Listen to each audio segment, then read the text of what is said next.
এমন অনেক অজ্ঞ মানুষ আছে যে আল্লাহকে বাদ দিয়ে অন্য কারো কাছে কিছু চায়।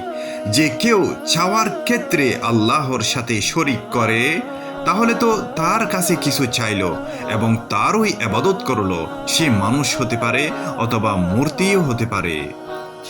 মুসা আলাইসাল্লাম তার সম্প্রদায়কে বলেছিল, তোমরা আল্লাহর কাছে সাহায্য চাও এবং ধৈর্য ধারণ করো। নিশ্চয়ই পৃথিবী আল্লাহর। তিনি তার বান্দাদের মধ্য হতে যাকে ইচ্ছা করেন তার উত্তরাধিকারী করেন। তার উত্তম পরিণাম মুত্তাকিনদের জন্য।